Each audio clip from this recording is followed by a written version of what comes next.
longitude 181. La chronique de la mer et des océans de fréquence terre, Daniel Krupka. Bonjour, aujourd'hui dans cette chronique, je vous propose de retrouver Nif Roman, que nous avions déjà rencontré précédemment. Nif Roman est de l'association Manta Trust qui aujourd'hui défend, protège et fait de la recherche scientifique sur les raies manta et les raies mobula. Il va nous en parler. Bonjour Nive. Bonjour Daniel. Les raies manta, les raies mobula, on le sait, ont été menacées. Il y a eu un certain nombre d'événements. Oui, justement, comme tu dis, les raies manta, les raies mobula sont encore malheureusement pêchées dans plusieurs pays. Mais on a de très joyeuses nouvelles à vous raconter sur les deux groupes, les raies manta et les raies mobula. On sait déjà en 2013, les raies manta ont été ajoutés à l'annexe 2 du CITES. Donc aujourd'hui, le commerce des raies manta contrôlé, dans tous les cas réglementé au niveau global.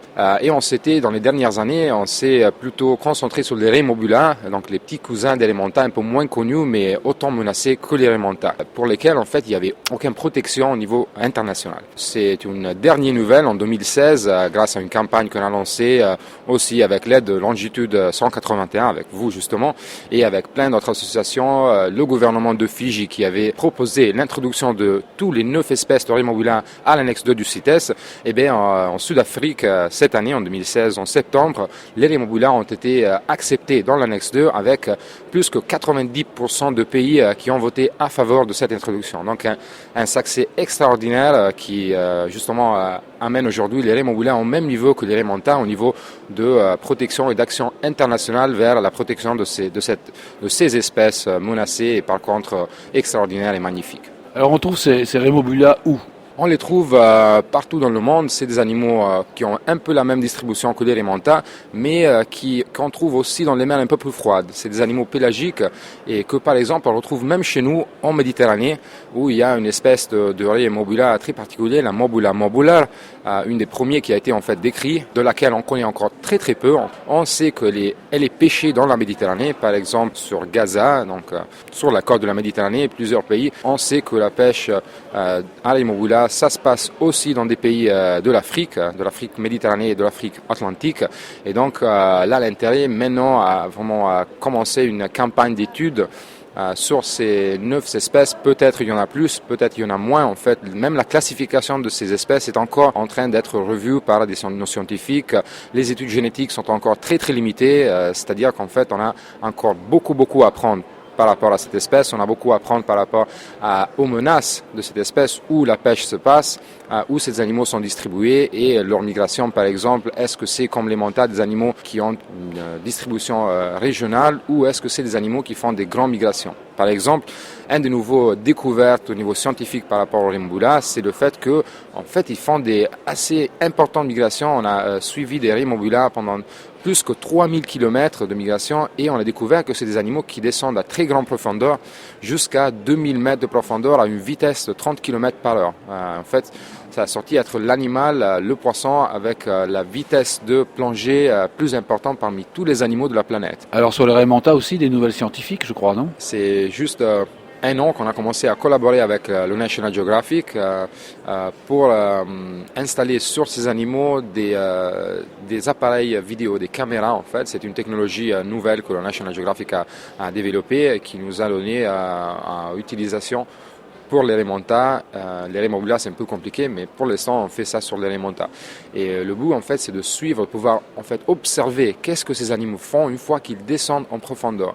On peut les observer en plongée, on peut les observer à la surface, mais de nouveau, c'est des animaux qui utilisent aussi le grand profondeur. Mais par contre, on ne sait pas exactement qu'est-ce qu'ils font. La seule manière, c'est de pouvoir vraiment les observer à travers justement des appareils vidéo. Et donc on est parti au Socorro, au Mexique, et aussi aux Maldives pour installer ces appareils sur les raies manta. En plus, c'est des marquages complètement inoffensifs, justement parce que c'est une ventouse qu'on met sur la raie manta et qui après se détache après quelques heures. Donc ça dérange pas du tout l'animal, mais ça nous permet d'observer qu'est-ce qu'ils font. Et qu'est-ce qu'on a découvert? Quelque chose extraordinaire duquel on pensait absolument pas, c'est que ces animaux en fait sont en socialité, ils socialisent aussi à grande profondeur. Ils se baladent en groupe, il y a du comportement des danses amoureuses qui se passent à profondeur. On les a observés s'alimenter vers les 70 mètres. On a suivi une montagne descente jusqu'à 360 mètres avec l'appareil vidéo justement, mais après elle est revenue pour chercher d'autres animaux. On a même observé, et ça c'était vraiment extraordinaire, des rimantas interagir avec des rimes mobula. Donc une manta qui a commencé à suivre un groupe de 5 Mobula japonica qui sont assez rares en fait, ça c'était aux Maldives. Voilà, il y a même de l'interaction entre différentes espèces qui est quelque chose de vraiment extraordinaire.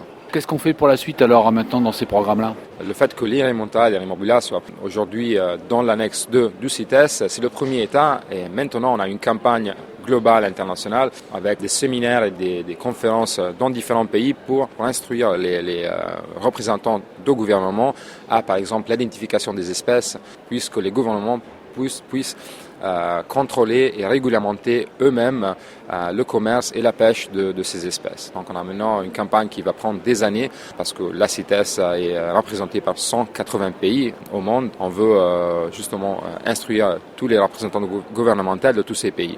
La recherche scientifique aussi naturellement, donc, parce qu'il y a encore beaucoup à découvrir par rapport aux migrations de ces animaux, de alimentation par exemple, donc avec des études de marquage de nouveau, de CritterCam, ces appareils, ces caméras qu'on met sur les animaux, et naturellement des études génétiques pour mieux apprendre par exemple la classification, l'évolution des rimobula. On va vous suivre alors MantaTrust sur votre site, mantatrust.org, et puis on te donne rendez-vous l'année prochaine, Nif, pour faire encore un point. J'espère bien, et naturellement suivez-nous aussi sur le site de Longitude, qui est notre représentant dans le public francophone. Donc tout le matériel, toutes les informations, les nouveautés, vous trouverez en français sur le site de Longitude. Merci beaucoup. Merci à toi Daniel.